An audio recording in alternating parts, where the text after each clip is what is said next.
नमस्कार, मैं हूं विशाल यादव। क्या अदालतें हाथ पर हाथ रखकर बैठी रहे? क्या अदालतें लोकतंत्र की बर्बादी का तमाशा देखती रहे?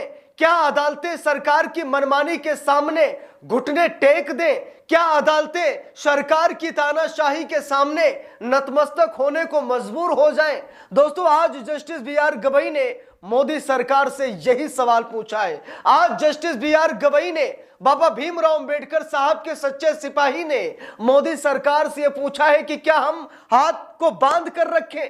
क्या हम तमाशा देखने के लिए जज बने?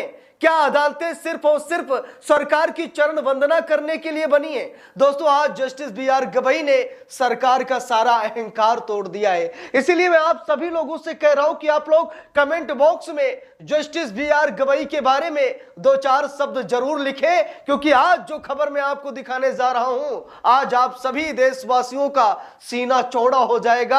आज आप सभी लोग कहेंगे कि वाह जस्टिस बी.आर. गवई, वाह, जज हो तो आप जैसा हो जो सरकार से बिना डरे ताबड़तोड़ फैसले ले सके, सरकार से बिना डरे अपनी बात मजबूती के साथ रख सके। आज जस्टिस बी.आर. गवई ने वही किया है। दोस्तों, सबसे पहले खबर देखिए ताकि आप सभी लोगों को खुशी मिले कि जस्टिस बी.आर. गवई जिस लिए जाने जाते हैं, जिस लिए पहचाने जाते हैं, ऐसे ही नहीं लोग उनको कहते हैं कि दूसरा बाबा साहेब, जो कि जस्टिस बी.आर. गवई के नाम से जन्म ले चुका है। जरा देखिए, खबर सामने आई है, हिंदुस्तान अखबार में खबर छपी भी है।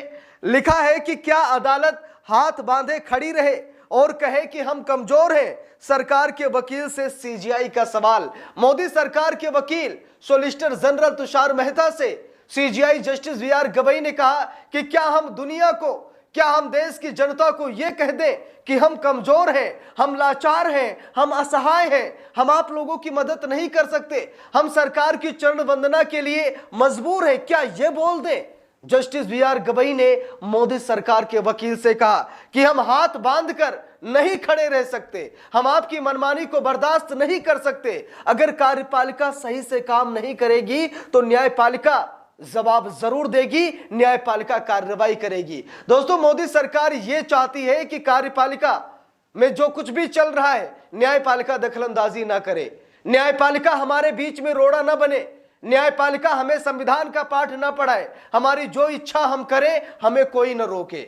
लेकिन जस्टिस बी.आर. गवई ने कहा कि ऐसा हो ही नहीं सकता, क्योंकि यह देश किसी एक व्यक्ति के फरमान से नहीं, बल्कि यह देश बाबा साहेब के संविधान से चलता है और बाबा साहेब के संविधान से ही चलेगा।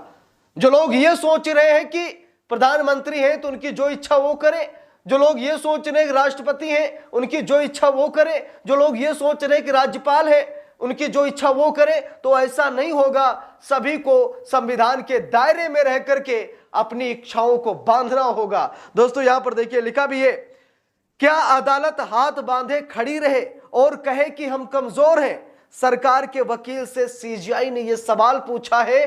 पूरा देश गदगद हो गया है। दोस्तों, अभी तक कोई ऐसा जज नहीं हम सभी लोगों ने देखा जो सरकार से इस तरीके के सवाल जवाब करे। एक ही तो है justice B R. Gavai.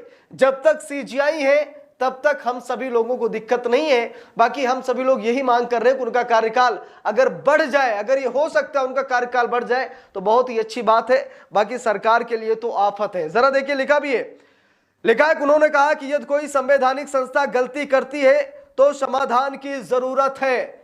Justice B R. Gavai ने कहा कि अगर कोई भी संस्था, चाहे चुनाव आयोग हो या फिर कोई भी आयोग क्यों ना हो, अगर कोई संस्था कुछ गलती करती है तो समाधान जरूरी है। वो समाधान होगा, हर हाल में होगा।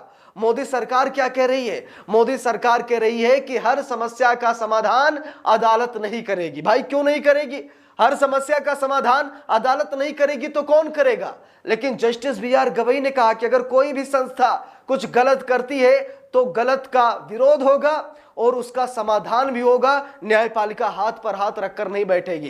देखिए, लिखा है, उन्होंने कहा कि यदि कोई संवैधानिक संस्था गलती करती है तो समाधान की जरूरत है। यह अदालत संविधान का ही एक अंग है। यदि एक संवैधानिक संस्था बिना किसी वैध कारण के अपना काम नहीं कर रही है तो फिर क्या अदालत को यह कहना चाहिए कि हम शक्तिहीन हैं और हमारे हाथ बंधे हैं? हमें कुछ तो निर्णय करना होगा।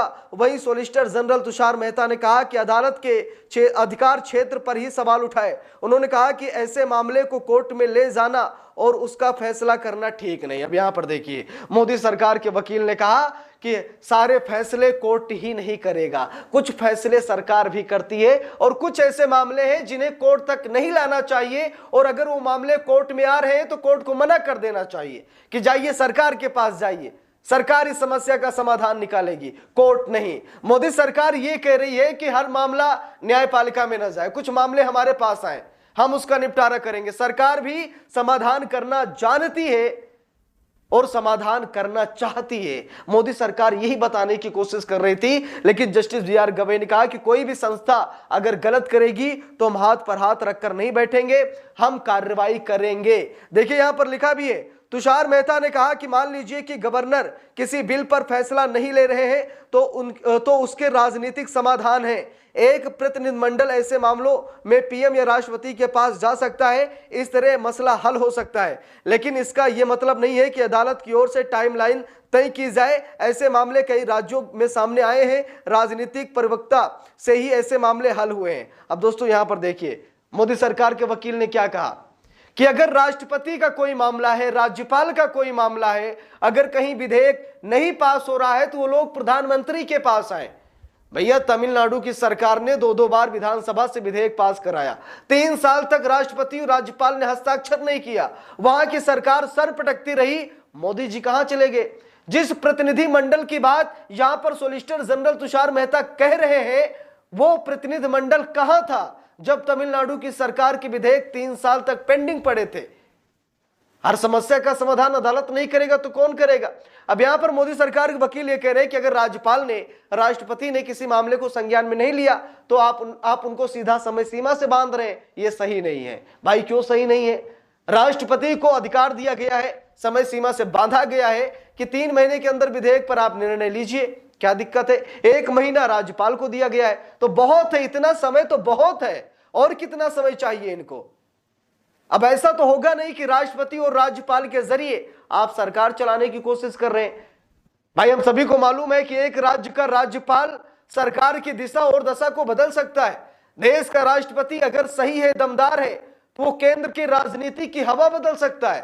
राष्ट्रपति और राज्यपाल के पास असीमित शक्तियां हैं। लेकिन अब ऐसा नहीं कि मोदी जी ने राष्ट्रपति को चुना है या फिर मोदी जी ने अपने किसी को राज्यपाल बना दिया है। अब भाई नियुक्ति प्रक्रिया ये अलग अलग है, तो प्रधानमंत्री को कह नहीं सकते, लेकिन कैंडिडेट तो मोदी जी लेकर आते हैं ना। राष्ट्रपति अगर आज द्रौपदी मुर्मू है तो कैंडिडेट का चयन किसने किया? मोदी जी ने किया। कोई राज्यपाल है तो कैंडिडेट का नाम कौन तय कर रहा है? जिसकी सरकार है वही तय कर रहा है। तो यहां पर जहां पर विपक्ष की सरकार है वहां विधेयक पेंडिंग पड़े हैं, जहां पर मोदी की सरकार है, भाजपा की सरकार है, वहां पर विधेयक धनाधन पास हो रहे हैं। तो अगर समय सीमा से राष्ट्रपति को बांधा गया है तो इसमें दिक्कत ही क्या है? इस पूरे मामले पर आप सभी लोगों को क्या राय है कमेंट करके जरूर बताइएगा। वीडियो को लाइक शेयर, अगर चैनल पर नए हैं सब्सक्राइब करके सपोर्ट कीजिएगा। मिलते हैं दूसरी वीडियो में, तब तक के लिए बहुत बहुत धन्यवाद।